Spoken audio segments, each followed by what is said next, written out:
One day, Sir Handel was taking a bunch of engineers to help fix a broken platform at the station. Some of the pack was even leaving the yard to go to the station. But much to Jack's surprise, Buster couldn't come. His tall funnel was producing out smoke. And even though he wanted to, Miss Jenny told him he had to stay. I hope you guys have fun, said Buster with a smile, but it was a pretty weak smile. We will, said Jack as he left. Eventually, Sir Handel arrived at the station when he saw Byron, Nelson, and Jack. Where's Buster? Shouldn't he be here? He's sick, said Byron. I'm sure he'll come in a few days. Wait, if Buster can't fly it. No. Out of the way, shrimp. This is my project now, and I'm taking control. We work as a team. No one person is in control. Well, one of us thought that one. Nelson, that isn't the point. Man, if you're who I think you are, then I can pretty much tell that you don't want to be here. It's either get it over with, or cause more trouble and you'll be here longer. I'm gonna go with option C. See you later, losers! You do know you'll have to come back eventually.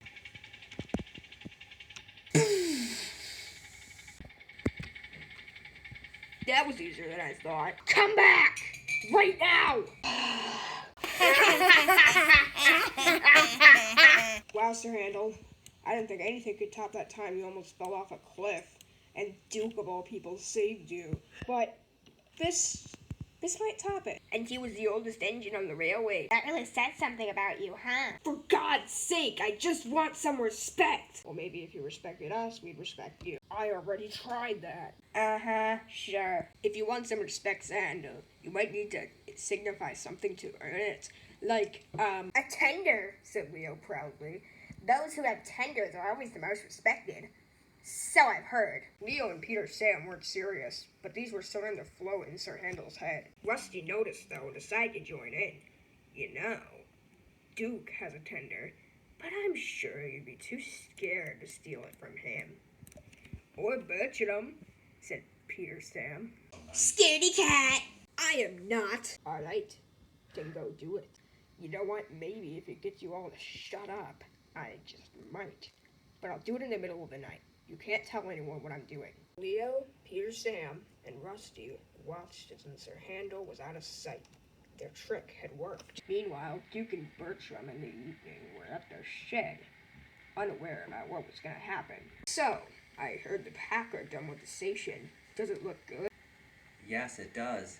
They did a good job. Well, that's nice to hear. Eventually, Duke and Bertram fell asleep, as did everyone else, except Sir Handel. Eventually, Sir Handel had gotten both tenders.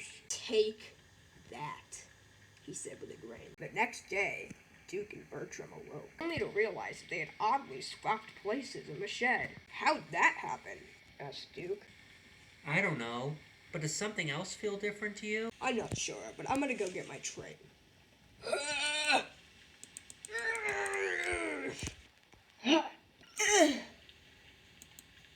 You're right, something is off. I can't move. Let me try. Same here. Wait, Bertram, I think we've been tricked. Someone must have took our tenders. But who? Make way, said Sir Handel, clearly showing their tenders in broad daylight. After him. But we can't move. You took our tenders, remember? Dang it. Might I be of some help? Came Leo's voice. Leo, can you tow us to Sir Handel so he doesn't get away? Sorry guys, but I think I can only tell one of you. I'll stay here and tell the controller.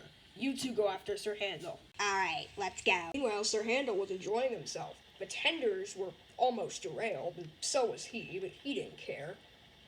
Respect, respect, respect, he said. Look at me now, look at me now. 2 tenders, no one's ever heard of that. I look so splendid, he screamed over the bridge, until the tracks were set against him and he went flying off the line. What? No! Meanwhile, Leo and Bertram were still going. Wow, Bertram, look at the rushing water. It looks so cool. It's certainly a beautiful sight. Combine that with a funny sight, laughed Leo. You know, you Rusty and Peter Sam weren't serious, right? And then came out Rusty, followed by Duke with a powered hand car in place of his tender. You know, I said to myself, Sir Handel, I thought I'd seen it all now, a few weeks ago, but turns out I hadn't. Why did you do this? Oh, pull the other one, Grand Puff. Leo and Rusty tricked me. We were only joking. Well, see, the thing is, we do, well, sometimes, respect you, but you don't need to do these drastic measures. You know, To earn our respect. It goes beyond that. Look at how splendid I look. The colors don't even match. Leo giggled. That might be a good enough answer now, but maybe not when you have a stern talking to in the sheds. Great.